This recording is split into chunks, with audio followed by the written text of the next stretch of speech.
89 विदेश यात्राएं, 75 देश से ज्यादा और हजारों करोड़ टैक्स पेयर के पैसे खर्च हुए और नतीजा क्या हुआ? चीन बॉर्डर पर घुसा पड़ा है और अमेरिका पाकिस्तान को गले लगा रहा है और हमारे पड़ोसी देश भारत आउट का नारा लगा रहे हैं। अब सोचिए, ये सिर्फ संयोग था या किसी सुनियोजित विफलताओं का परिणाम? 22 अप्रैल 2025 पहलगाम की वादियों में 26 भारतीय पर्यटक मारे जाते हैं। आतंकी हमला एक बार फिर होता है, लेकिन इस बार सिर्फ खून नहीं बहा, भारत की विदेशी नीति का पोल खुल गया। क्या अमेरिका ने भारत के साथ खड़ा होने का बयान दिया? क्या बांग्लादेश, श्रीलंका, नेपाल और भारत को समर्थन दिया या नहीं? और ये सबसे खतरनाक बात है कि भारत अकेला खड़ा है और मोदी सरकार ये मानने को तैयार नहीं है। भारत की विदेश नीति का मकसद था राष्ट्र हितों की रक्षा करना और पड़ोसी पर भरोसा, वैश्विक मंचों पर ताकत। लेकिन 2014 के बाद जो हुआ पीआर था, फोटोशॉप और डिप्लोमेसी था। नरेंद्र मोदी की नीति हाउडी मोदी, नमस्ते ट्रंप, G20 कैलेंडर तक सीमित रह गई, जबकि असल में भारत की सीमाएं सिकुड़ती रही और विश्व के साथ गिरती रही। इस वीडियो में हम जानेंगे मोदी सरकार ने कौन कौन सी डिप्लोमेसी में गलतियां की जो भारत को महंगी पड़ी। 22 अप्रैल 2025 की सुबह पहलगाम की वादियों में 26 भारतीय पर्यटकों की लाशें घाटी की धरती पर बिखरी पड़ी थी और टीवी चैनलों पर चीख थी और सोशल मीडिया में कड़ी निंदा भी थी। और प्रधानमंत्री कार्यालय से बयान आता है, हम आतंकवाद के खिलाफ है और मजबूती से खड़े हैं। लेकिन क्या ये सब आपने सोचा कि आतंकवाद कहाँ से आए और उन्होंने किसने ट्रेनिंग दी? और भारत सरकार ने दुनिया से मदद मांगी तो साथ कौन कौन खड़े थे? कोई नहीं था, क्योंकि भारत की पड़ोसी नीति पड़ोस से पहले नहीं, बाकी पड़ोसी परेशान बन चुकी है। बांग्लादेश जो कभी भाई था वो आज बीजिंग का भाई बन गया है। 1971 की लड़ाई में जब बांग्लादेश ने पाकिस्तान के खिलाफ आवाज उठाया तो भारत ने अपना लव दिया था और अपना जवान भी दिए थे। और आज 2024 में शेख हसीना की सरकार गिरती है और अंतरिम सरकार जो अगले ही महीने चीन के 1.2 बिलियन डॉलर की डील साइन कर देती है। और मार्च 2025 में मोहम्मद यूसिन बीजिंग जानते हैं और भारत की सिलीगुड़ी कॉरिडोर में बयान देते हैं कि हम भारत के दबाव से मुक्त होना चाहते हैं। और इंडिया का रिस्पॉन्स था ट्रांसपेरेंसी बंद। नतीजा क्या रहा? बांग्लादेश का एक्सपोर्ट कम हुआ और रिश्ते टूटने के कगार पे पहुंच गए। और बांग्लादेश जिसके लिए कभी इंदिरा गांधी ने अमेरिका तक आंख दिखाई थी, और आज नरेंद्र मोदी की चुप्पी उनकी नीति बन गई है। और चीन हर बार चाय पे चर्चा, हर बार धोखा। 2020 गलवान का हमला तो आपको याद ही होगा। अब 2024 की कहानी सुनिए, जब भारत ने LAC पर गश्ती सिंधी की, उसी साल चीन ने सिक्किम सीमा पर J-20 लड़ाकू विमान तैनात कर दिए और मोदी सरकार ने कहा कि संबंध सुधारने की दिशा में है और ड्रैगन हंस रहा है। BRI belt and road investment के जरिए नेपाल, श्रीलंका, बांग्लादेश सबको एक एक करके ऋण के जाल में फंसा रहा है। और भारत कभी SCO की मीटिंग में फोटो खिंचवा रहा है तो कभी BRICS की मित्रता बयान दे रहे हैं। और फॉरेन पॉलिसी की नहीं, ये मजबूरी का नाम है। नेपाल कभी सीताराम का रिश्ता हुआ करता था और बीजिंग का शोर। नेपाल और भारत इतिहास, सांस्कृतिक के धर्म में बंधे हुए दो देश है। लेकिन 2020 की काल्पनिक विवाद तो नेपाल के सांसद में नारा लगा, भारत लौट जाओ। और चीन RBI के जरिए इंफ्रास्ट्रक्चर में घुस गया और 2024 में भारतीय मीडिया को दखल अंदाज करार दे दिया। और इंदिरा गांधी होती तो शायद ये 2 लाइन में समझा देती। इतिहास की जुबान और जमीन की हद 2 अलग अलग बातें हैं। मोदी सरकार ने क्या किया? बस चिंताएं जताई। भूटान वो देश है जो दशकों तक भारत के भरोसे पर खड़ा रहा, लेकिन 2023 में चीन और भूटान की सीमा पर वार्ता हुई और भारत को ऑब्जर्वर तक नहीं बनाया गया। ये वही भारत है जो भूटान की रक्षा नीति का गारंटर था और आज खुद की अपनी फॉरेन पॉलिसी की रक्षा नहीं कर पा रहा है। तुर्की ने खुलेआम पाकिस्तान का समर्थन किया और युगांडा ने भारत के खिलाफ बयान दिया और बदले में भारत ने एंकार से राफेल लेने का सपना छोड़ दिया। और 2024 पहलगाम का हमला हुआ तो तुर्की का बयान आया, शांति बनाए रखें, ना कोई निंदा ना कोई समर्थन, सिर्फ राजनीतिक भाषा और भारत का कूटनीतिक हार। 2024 में इंडिया आउट आंदोलन चला और जो प्राचीन राष्ट्रपति मुइज़ ने सत्ता संभाली तो भारतीय सेना की मौजूदगी पर सवाल उठे और मोदी सरकार ने कहा हम सहयोग को महत्व देते हैं। और 2025 में भारत ने आर्थिक सहायता भेजी थी, क्योंकि साख तो पहले ही जा चुकी थी और पड़ोसी नीति से पंच नहीं पिंजरा मिला। जब जब पड़ोसी के घर जलाए और भारत ने उन्हें गिफ्ट भेजे, जब आतंकवाद पनपे और भारत का कड़ा बयान जारी करे, तो ये विदेश नीति नहीं, ये कूटनीतिक आत्मसमर्पण है। 7 मई 2025 को भारत ने सिंदूर ऑपरेशन लॉन्च किया। पाकिस्तान और पीओके के आतंकी ठिकानों पर एयर स्ट्राइक हुई और देश में गर्व की लहर थी। लेकिन व्हाइट हाउस की ओर से एक बयान आया डोनाल्ड ट्रंप से, बस न तो आतंकवाद की निंदा, न पाकिस्तान की आलोचना, न भारत के समर्थन का कोई ठोस लाइन। वही ट्रंप थे जिन्होंने Modi my friend Donald Trump कहकर स्टेज पे बुलाया था। 2020 में भारत में हुआ नमस्ते ट्रंप, लाखों की भीड़, लाखों का खर्च और संदेश, अब की बार ट्रंप सरकार।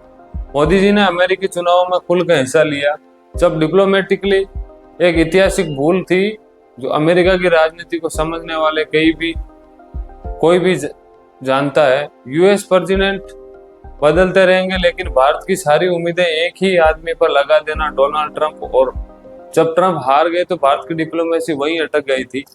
चलो अब थोड़ा पीछे चलते हैं। 2008 मुंबई हमला याद होगा। 26/11 के बाद अमेरिका के राष्ट्रपति ओबामा ने कहा था, India has the right to self defence. Barack Obama ने 2009 के बाद 2009, 10, 11 हर साल ओबामा ने आतंकवाद पर भारत का समर्थन में खुली चेतावनी दी थी पाकिस्तान को। अब 2025 में जब 26 लोगों की हत्या हुई और ट्रंप ने क्या कहा, that was a bond one, India and Pakistan both are our friend. मतलब भारत के मरे हुए लोग और पाकिस्तान का आतंकवादी दोनों एक ही स्केल में तोला गया। क्या भारत ने इस पर कोई कड़ा विरोध जताया? नहीं। क्या मोदी जी ने ट्रंप की निंदा की? नहीं। क्या मीडिया ने सवाल पूछा? नहीं, क्योंकि भारत विदेश नीति में अब पॉलिसी रिलीजन एक्सप्रेशन बन चुका है। जो मोदी सरकार की रणनीति यही रही है, दुनिया से दोस्ती करो, दुनिया को दिखाओ कि हम दोस्त हैं। अगला झटका तो तब हुआ जब 2025 पाकिस्तान के आर्मी चीफ व्हाइट हाउस पर स्पेशल इन्वेस्ट किया जाता है और अमेरिका ने जिसको भारत को बार बार ट्रस्ट डिफेंस पार्टनर कहा, वही आज पाकिस्तान की फौज से मीटिंग कर रहा है। क्योंकि अमेरिका की नीति है नेशनल इंटरेस्ट फर्स्ट और भारत की विदेश नीति है event management first. Indira Gandhi को याद कीजिए, 1971 में जब अमेरिका ने राष्ट्रपति निक्स ने धमकी दी थी उन्हें सफेद फ्रेट्स इंडियन ओशन में भेजा जाएगा, तो इंदिरा गांधी ने साफ साफ कहा था कि भारत अपने हितों से पीछे नहीं हटेगा और उन्होंने बांग्लादेश को आजाद कराकर दिखाया। अब तुलना कीजिए, Modi ji my friend Donald Trump कहते हैं और डोनाल्ड ट्रंप मुंह फेर लेते हैं और भारत फिर मुस्कुराता है। तब सवाल ये नहीं है कि अमेरिका ने भारत को धोखा दिया, सवाल ये है भारत ने अपनी विदेश नीति को अमेरिका का हाथ में रख दी है। और आज की तारीख में जब भारत ने फिर से सोचना पड़ेगा, क्या दोस्ती का मतलब अंधी आस्था है या फॉरेन पॉलिसी का मतलब सिर्फ इवेंट है, और हम क्या वाकई में वैश्विक ताकत बन रहे हैं या फिर बड़े बड़े सपने और बड़े बड़े बैनर लगा रहे हैं। भारत बार बार कहता रहा हम आतंकवाद के खिलाफ हैं, पाकिस्तान को फंड मत दो, लेकिन आईएमएफ ने क्या किया, 2024 में पाकिस्तान को 2 किस्तों में लगभग 2.4 अरब डॉलर तक दे दिया और भारत ने विरोध किया, बयान दिया, ट्वीट किया, मगर कुछ नहीं बदला। दुनिया में सीधा मैसेज दे दिया। भारत का तर्क था कि यह फंड आतंकवादियों तक जा सकता है। आईएमएफ का जवाब था, हमने पाकिस्तान की कम्युनिटीज देखी है, मतलब पाकिस्तान का लिखा वादा आईएमएफ को सही लगा और भारत की ग्राउंड लेवल इंटेलिजेंस बरकरार है। क्योंकि मोदी सरकार ने पिछले 10 सालों में आईएमएफ या एफटीएफ जैसी संस्थाओं में कूटनीतिक लॉबिंग नहीं की थी और इंदिरा गांधी के समय में भारत ने यूएनजी में थरा देता था और अब आईएमएफ गिड़गिड़ाता है और फिर थक कर चुप हो जाता है। अब देखो तुर्की को यूएन में तुर्की ने पाकिस्तान के साथ खड़ा होकर कश्मीर मुद्दा उठाया और भारत ने विरोध जताया। फिर कुछ नहीं, भारत ने तुर्की व्यापार पर असर पड़ा और तुर्की ने रत्ती भर भी फर्क नहीं पड़ा। 2025 आते आते तुर्की खुलकर भारत के विरोध कैंपेन चला रहा था। भारत ने अभी भी चिंता व्यक्त करते हुए डिप्लोमेटिक लाइन दोहराता रहा और BRICS में भारत ने SCO में भारत, लेकिन फैसला कौन करता है? चीन और रूस। भारत बस बैठता है, दुनिया की तस्वीर में मुस्कुराता है, लेकिन पॉलिसी डिसीजन में कहीं नहीं होता है। और BRICS के दस्तावेज में वन चाइना पॉलिसी आती है और भारत का विरोध करता है, यानी BRICS में सिर्फ सदस्य है, दिशा निर्देश नहीं। FATF में पाकिस्तान निकला और IMF ने पैसे दिए। WHO ने इंडिया ट्रेड पर प्रतिबंध लगाया। यूनाइटेड नेशनल में भारत ने UNCS में स्थायी सीट आज भी एक सपना है। और मोदी सरकार के विदेश यात्राओं में बहुत की, लेकिन यात्राओं में विकास नहीं, विजुअल ज्यादा था। इवेंट में भाषण हुए और भारत के वैश्विक प्रभाव घटता चला गया। मंच पर है मगर आवाज धीमी हो गई है। जब पाकिस्तान पैसा पाता है, जब तुर्की भारत का मजाक उड़ाता है और जब IMF भारत इंटेलिजेंट को इग्नोर कर देता है, तब सवाल ये नहीं है कि भारत ने क्या कहा, सवाल ये है कि भारत की अब कोई सुनता क्यों नहीं है। विदेश नीति का मतलब है यात्राएं नहीं, बस उसका मतलब होता है दुनिया के डिसीजन टेबल पर भारत एक सीट और वीटो पावर जो आज गायब है। 2022 में बीजेपी प्रवक्ता नपूर शर्मा ने टीवी डिबेट में पैगंबर मोहम्मद पर विवादित टिप्पणी की और उनको एक लाइन ने भारत की कूटनीति छवि पर इस्लामिक दुनिया में झटका दिया। खाड़ी देशों ने बयान जारी किया। UAE, Qatar, Kuwait, Oman, Iran सभी ने भारत से जवाब मांगा। कुछ देशों ने तो भारत के सामानों का बहिष्कार करना शुरू कर दिया और कई देशों ने भारत के राजदूतों को तलब किया। और अब सोचो, भारत जैसे देश जो अरब देशों से तेल लेता है और उनकी मदद करता है, उनके मजबूत मित्रों में गिना जाता है, और वो सोशल मीडिया में ट्रोल हो रहा है, डिप्लोमेसी के कारण गिर गया है। मोदी सरकार ने नुपुर शर्मा को पार्टी से ना तो सस्पेंड किया, ना बर्खास्त किया, ना मुकदमा चला, और बीजेपी के दूसरे नेता कहते रह गए ये तो उनका व्यक्तिगत विचार था। विदेश नीति में न्यूट्रल इमेज सबसे बड़ा हथियार होता है और मोदी सरकार ने उसे अपने वोट बैंक के लिए गिरवी रख दिया। अब बात करते हैं ट्विटर पर बैठे बीजेपी समर्थकों की, जो ट्रोल ब्रिगेड की 2024 में जब मालदीव में कुछ इन्फ्लुएंसर ने भारत को घमंडी पड़ोसी देश कहा और जो बीजेपी के समर्थकों ने गाली गलौज, धमकियां और कट्टरता के ट्विटर शुरू कर दिए। नतीजा इंडिया आउट ट्रेंड करने लगा और मालदीव की सरकार ने मजबूरी में बयान देना पड़ा कि भारत की जनता अहंकार से भरी है और मोदी सरकार चुप रही, क्योंकि वो जानते थे कि ट्रोल आर्मी उनका राजनीति का असली फॉरेन लीजेंस है। जो बीजेपी के कुछ सांसद खुले मंच पे कहते हैं भारत अब हिंदू राष्ट्र बनेगा, जो हमारे साथ नहीं वो देशद्रोही है। ये बयान भारत के अंदर तालियां बटोर सकते हैं, लेकिन अमेरिका, यूरोप और खाड़ी देशों में भारत सिर्फ एक रिलीजन नेशनलिस्ट देश की तरह देखा जाने लगा है। भारत जो अपनी सेकुलर डेमोक्रेसी के लिए जाना जाता है, और आज वो विदेशी मीडिया की नजर में electoral autocracy with religious polarisation बन चुका है। अब जरा तुलना कीजिए, 1970 में इंदिरा गांधी के राज में किसी मंत्री को धार्मिक कट्टरता फैलाई होती तो उसे वो मंत्री पद से हटाकर एक कड़ा संदेश देती है।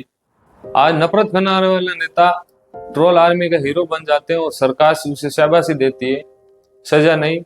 और जब भीतर की राजनीति में दुनिया अपनी सोच थोपने लगती है तो विदेश नीति बिखरती है। एक वक्त था जब भारत सॉफ्ट पावर और सुपर पावर कहा जाता था। सोशल मीडिया पर एक वायरल बयान जो देश की कूटनीति में 50 साल पीछे धकेल देता है। और देश विदेश की नीति तभी मजबूत होती है जब देश के नेता बोलने से पहले सोच और समर्थक ट्वीट करने से पहले जिम्मेदारी लेते हैं। और 2023 में एक चौंकाने वाली खबर सामने आई।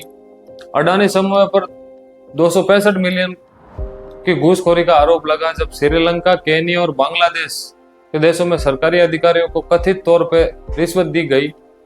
अब जरा सोचिए, इन देशों के साथ जो भारत की कुछ वर्षों में अद्भुत कूटनीतिक समझौता किए गए, और अब सवाल उठता है कि समझौते के नाम पर देश पर थे या किसी व्यापारी के फायदे के लिए। 2022 में श्रीलंका दिवालिया हो चुका था और लोग सड़कों पे थे, सरकार गिर चुकी थी, और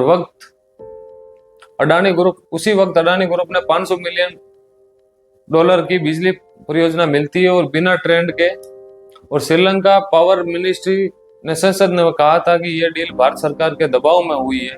मतलब मोदी की विदेश नीति बराबर अडानी बिजनेस डील। बांग्लादेश ने 2022 में अडानी को बिजली समझौता दिया था, जिसमें शर्त इतनी खराब थी कि बांग्लादेश की मीडिया ने अंग्रेजों के तहत शोषण कहा। और एक रिपोर्ट के मुताबिक अडानी को दी गई कीमत रेट वजह से 60% ज्यादा थी। और अब देखिए संयोग, मोदी शेख हसीना की हर मीटिंग के बाद अडानी ग्रुप का नया प्रोजेक्ट मिल जाता है। क्या यह सिर्फ भाग्य था या अडानी के लिए विदेश नीति? अब जरा समय की सुई पीछे घुमाते हैं। 1971 में जब इंदिरा गांधी ने बांग्लादेश से युद्ध लड़ा था तो टाटा बिरला जैसे उद्योगपतियों ने खुद को राजनीतिक फैसलों से अलग रखा था और सरकार ने उन्हें विदेशी नीति में घुसने नहीं दिया। और आज मोदी सरकार अडानी को राष्ट्र का प्रतिनिधि बना रही है। और जब सरकार और कॉरपोरेशन घराने की पहचान एक हो जाए तो देश की विदेश नीति सिर्फ डील्स और डिस्काउंट में समेट जाती है। 71 एक ऐसा साल था जब दुनिया अमेरिका और यूएसएसआर की गुटबाजी में बंटी हुई थी।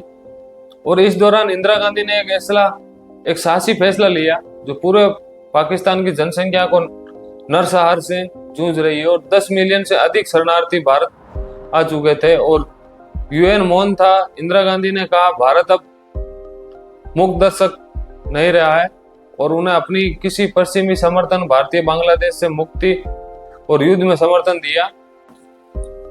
इंदिरा गांधी ने यूएसएसआर से trade office friendship corporation sign की ताकि अमेरिका का विरोध करके बावजूद में भारत की सुरक्षा मिल सके। दिसंबर 1971 में भारत ने पाकिस्तान की सैन्य कार्रवाई 13 दिनों में पाकिस्तान ने घुटने टेक दिए और नया एक राष्ट्र बना बांग्लादेश। और इससे पहले अमेरिका ने चेतावनी दी कि 7वें बेड़े को बंगाल की खाड़ी में भेजेंगे, लेकिन इंदिरा गांधी का जवाब था हम डरते नहीं, जवाब देते हैं। जब दुनिया भारत को गरीब कहती थी तब इंदिरा गांधी ने 1974 में भारत का पहला परमाणु परीक्षण करवाया था और भारत में पहली बार खुलकर दुनिया को बोला था हम किसी से कम नहीं है। कोई ढोल नगाड़ा नहीं, कोई मीडिया तमाशा नहीं, बस शांति और गरिमाई और शक्तिशाली संदेश दिया।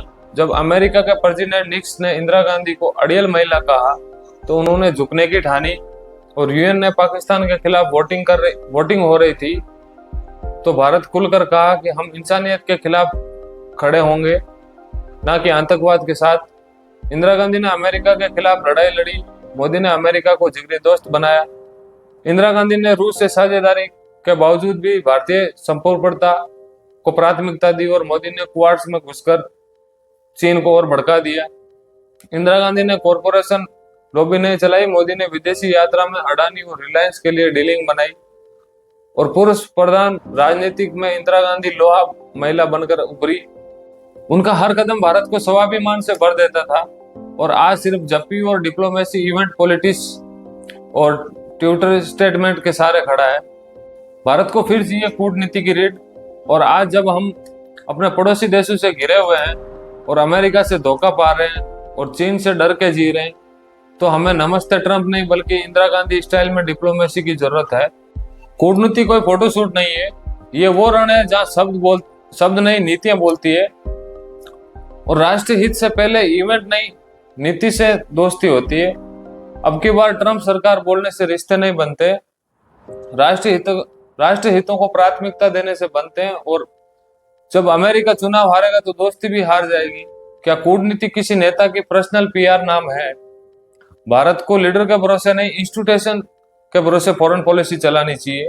2022 में नपूर शर्मा के विवाद से यूएई, कुवैत, ईरान नाराज हुए थे और 2024 में मालदीव बीजेपी समर्थक के ट्वीट से टूरिज्म बर्बाद हुआ। जब एक ट्रोल इंडिया फॉरेन पॉलिसी बिगाड़ देता है तो फिर दुश्मन की क्या जरूरत है? नेताओं को प्रवक्ता के बयानों पर जवाबदेही जरूरी है। विदेश नीति ट्विटर ट्रेंड से नहीं चलती। आंतरिक राजनीति से कूटनीति को अलग रखें और विदेश नीति नेशनल कंसेंसस चाहिए, जो ना कि बीजेपी, कांग्रेस, किसी पार्टी या पर्सनल ब्रांडिंग। इंदिरा गांधी ने भी विपक्ष से विचार विमर्श किया था और मोदी सरकार ने विदेशी नीति को इलेक्शन नारा बना दिया है।